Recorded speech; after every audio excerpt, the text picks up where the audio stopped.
नमस्कार, आप देख रहे हैं वर्चुअल मोटर फेसबुक पेज और इस वक्त की सबसे बड़ी खबर मोकामा के परशुराम जन्मोत्सव मेले की है, जहां आपसे थोड़ी देर पूर्व मुंगेर के आदरणीय सांसद ललन सिंह का आगमन हुआ था।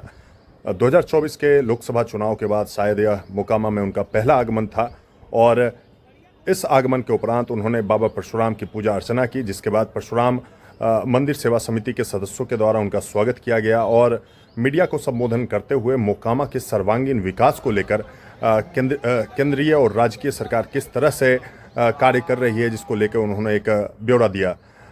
सांसद ललन सिंह बताते हैं कि मोकामा के विकास के लिए चाहे जेपी सेतु हो, चाहे मोकामा का डाक बंगला हो, चाहे मोकामा में जल निकासी की समस्या हो और मोकामा में औद्योगिक इकाइयों के विस्तार के लिए जो सम्राट चौधरी उप मुख्यमंत्री ने जो बातें कही, वह सांसद ललन सिंह के कहने पे किया था।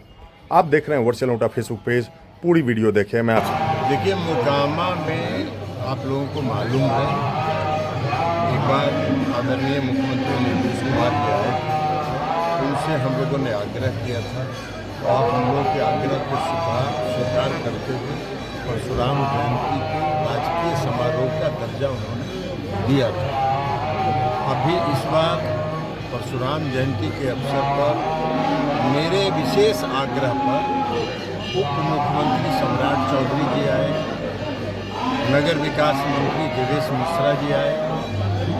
उन दोनों नेताओं ने आके यहाँ परशुराम जयंती के अवसर पर इसको पर्यटन स्थल के रूप में विकसित करने का घोषणा उन्होंने किया है। उस पर कार्रवाई होगी। परशुराम परिषद जो है, इसको पर्यटन स्थल के रूप में विकसित किया जाएगा।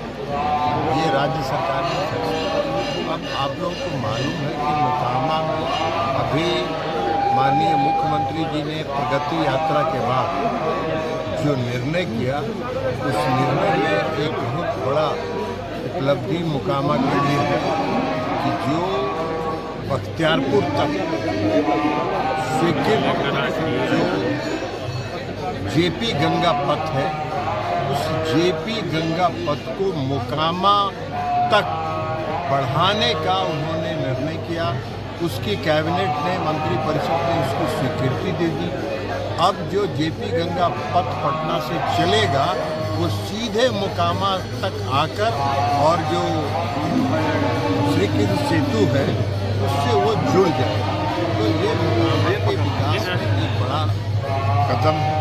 उसके अतिरिक्त मोकामा में डाक बंगला के विकास के लिए और डाक बंगला को विकसित करने के लिए, उसको ठीक ठाक करने के लिए लोगों की मांग रही। जिला परिषद का वो की संपत्ति है, फॉरेस्ट का मामला था, उसमें वन विभाग की आपत्ति थी।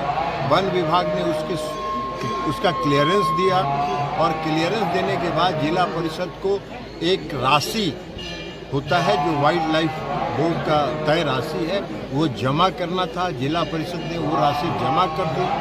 अब जो डाक बंगला है मोकामा का, वह भी विकसित होगा, यहाँ भी काम होगा। जब उप मुख्यमंत्री सम्राट चौधरी जी आए थे, उन्होंने कहा कि पूरे बिहार में जमीन औद्योगिक क्षेत्र के रूप में विकसित करने के लिए चिन्हित किया जा रहा है, उसको अधिग्रहित किया जा रहा है। मोकामा में भी उन्होंने उसको जमीन को अधिग्रहित करके उसको औद्योगिक स्थल के रूप में विकसित करने के लिए उन्होंने यहाँ वादा किया। उस पर भी आगे कार्रवाई होगी। तो मोकामा के विकास के सर्वांगीण विकास के प्रति सरकार समर्पित है और हम सब लोग समझ जाएंगे। इसके अलावा मोकामा में आप लोगों को मालूम है कि जल जमाव की एक समस्या, और जल जमाव की समस्या को दूर करने के लिए पिछले लोकसभा चुनाव के पहले हमने बुडको से एक 48 करोड़ रुपए की योजना स्वीकृत कराई थी। उस पर काम चल रहा था। इधर हम लोगों को जानकारी मिली कि मारवाड़ी पट स्कूल और डाक बंगला का जो इलाका है, उसमें कुछ जल जमाव की संभावना बढ़ेगी। जल जमाव की संभावना बढ़ेगी, उसको भी दूर करने के लिए उसका और विस्तारित करने का निर्णय लिया गया। सर, एक लाइन और, महागठबंधन की बड़ी बैठक आज पटना में चल रही है, क्या महागठबंधन वालों से पूछिए। महागठबंधन कुछ नहीं है, ऐसे ही टाटा फिश।